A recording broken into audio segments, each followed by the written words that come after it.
বাংলাদেশ খেলাফত মজলিসের আজকে দেশব্যাপী বিক্ষোভ দিবস কর্মসূচি পালন করার লক্ষ্যে ঢাকা মহানগর দক্ষিণ শাখার উদ্যোগে আয়োজিত আজকের বিক্ষোভ মিছিল পূর্ব সমাবেশের সংগ্রামী সভাপতি, উপস্থিত নেতৃবৃন্দ, সাংবাদিক ভাইয়েরা ও তৌহিদি জনতা।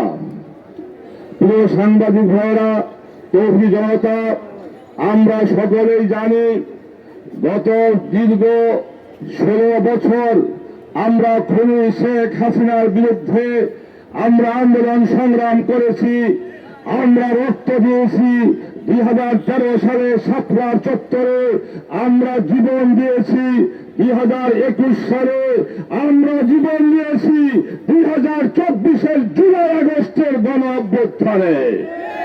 সোনার ভাই আমার, খুনি শেখ হাসিনা শুধুমাত্র তার ক্ষমতা টিকে থাকার জন্য জুলাই আগস্টে আমার 1600 মানুষকে গণহত্যা করেছে। এই খুনি শেখ হাসিনার অত্যাচারে একজন ঘরের শিশু পর্যন্ত রক্ষা পায় নাই। আমরা দেখেছি একজন শিশুকে ঘরের ভিতরে পুলিশ গুলি করে তাকে হত্যা করেছে। আজকে 1 বছর হয়ে গেল বর্তমান অন্তর্বর্তীকালীন সরকার। আমরা বারবার বলে আসতেছি, আপনারা খুনি শেখ হাসিনা এবং তার দোসরদের বিচার কার্যক্রম একটি দৃশ্যমান পর্যায়ে নিয়ে আসুন। এখনো আমরা খুনি হাসিনার বিচার দৃশ্যমান পর্যায়ে দেখতে পারতেছি না। সোনার ভাই আমার, দেশের জনগণ খুনি শেখ হাসিনা সহ তার দোসরদের ফাঁসির কাজটা ঝুলতে দেখতে চায়। অবিলম্বে 2-1 মাসের মধ্যে খুনি হাসিনার 2-1টি মামলার রায় জাতি প্রত্যাশা করে। আজকে খুনি শেখ হাসিনা এদেশ থেকে পালিয়ে গেলেও তার ষড়যন্ত্র এখনো বন্ধ হয় নাই। তার দোসররা, তার লেসপেন্সাররা বাংলাদেশে বিভিন্ন জায়গাতে অবস্থান করতেছে। আজকে আমাদের বর্তমান সরকার তার দোসরদের গ্রেফতার করে শাস্তির আওতায় আনতে ব্যর্থ হয়েছে। আমরা কি দেখলাম? গত 2 দিন আগে গোপালগঞ্জে এনসিপির একটি শান্তিপূর্ণ সমাবেশে পলাতক নেত্রী শেখ হাসিনার নির্দেশে গোপালগঞ্জ যারা আওয়ামী লীগ ছাত্রলীগ করে তারা যে ন্যাক্কারজনক হামলা করেছে, এই হামলার নিন্দা করার ভাষা আমাদের নাই। পরিষ্কার কথা বলি, এই বাংলাদেশে গোপালগঞ্জ নয়, সারা বাংলাদেশে কোথাও আওয়ামী লীগকে ডাক দেওয়া হবে না ইনশাআল্লাহ। যেখানে আওয়ামী লীগ পাওয়া যাবে, ছাত্রলীগ পাওয়া যাবে, যুবলীগ, হেলমেট লীগ পাওয়া যাবে, জনগণ প্রতিরোধ করবে, জনগণ প্রতিরোধ করবে। যদি কোন সরকারের কোন কর্মকর্তা, প্রশাসনিক কর্মকর্তা খুনি শেখ হাসিনার দোসরদের পুনর্বাসন করার চিন্তা করেন, তাদেরকে রক্ষা করার চিন্তা করেন, তাহলে আপনাদের বিরুদ্ধে আমাদের আন্দোলন চলবে। দ্বিতীয় বিষয় হলো, আমরা বারবার বলে আসতেছি, ঢাকা শহরে জাতিসংঘের মানবাধিকার কমিশনের কার্যালয় করার জন্য বর্তমান গভর্নমেন্ট তারা নীতিগত সিদ্ধান্ত দিয়েছে। আমরা সরকারকে বলি, এখন সময় আছে, অবিলম্বে আপনার সিদ্ধান্ত প্রত্যাহার করুন।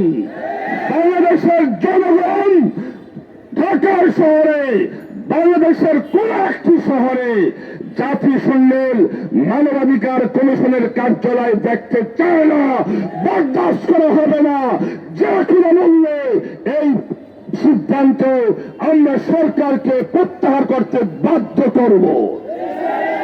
সর্বশেষ কথা হলো, আজকে সারা বাংলাদেশে চাঁদাবাজ, দখলবাজ এবং সন্ত্রাসীদের অভয়ারণ্য চলছে। পত্রিকার পাতা খুললে, টেলিভিশনের পর্দা খুললে আমরা দেখতে পাই চাঁদাবাজি আর সন্ত্রাসবাদী। আওয়ামী লীগ পতন হয়েছে, তারা যেখানে চাঁদাবাজি করতো, সন্ত্রাসী করতো, তারা আজকে নাই, কিন্তু আরেকটি গ্রুপ সেখানে যেয়ে দখল করে বসে আছে। পরিষ্কার বলি, সরকারকে বলি, কর্তৃত্ববাদী হন, শক্তিশালী সরকার হন, আমরা তো আপনাদের ভালো কাজের সাপোর্ট করি। অবশ্যই চাঁদাবাজ সন্ত্রাসবাদের বিরুদ্ধে আপনারা কঠোর অবস্থান নিলে বাংলাদেশ খেলাফত মজলিস এবং এদেশের জনগণ আপনাদের পক্ষে একসাথে কাজ করবে, কাঁধে কাঁধ মিলিয়ে।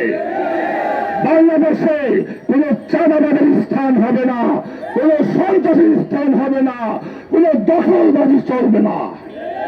আরেকটি বিষয় হলো, আজকে আমরা লক্ষ্য করছি যারা আমরা ফ্যাসিবাদ বিরোধী আন্দোলনে রাজপথে একসঙ্গে ছিলাম, বিএনপি, জামাত ইসলাম, ইসলামী আন্দোলন সহ আমাদের একসঙ্গে ছিলাম, আমাদের ঐক্যকে আজকে আরো সুদৃঢ় করতে হবে। আমরা একে অপরের বিরুদ্ধে কথা বলতে গেলে শালীন ভাষায় কথা বলবো, আমরা সমালোচনা করব, আমরা প্রতিযোগিতা করব, কিন্তু প্রতিহিংসা আমরা করব না।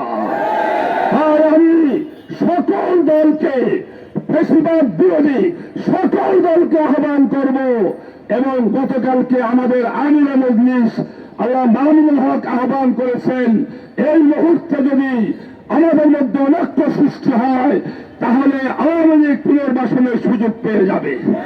অতএব এখন এই সময় হয় নাই, আমাদের পরস্পর প্রতিযোগিতা থাকবে, কিন্তু আমরা একে অপরের বিরুদ্ধে কথা বলতে গেলে আমরা একটু খেয়াল করে বলবো, এবং আমাদের ঐক্যকে আরো সুদৃঢ় করতে হবে। আমাদের এখনো অনেক সময় বাকি। আমরা একটি সুন্দর বাংলাদেশ গড়তে চাই। এই বাংলাদেশ গড়তে গেলে আমাদের মধ্যে অনৈক্য হলে আমাদের জন্য বাধা হয়ে দাঁড়াবে।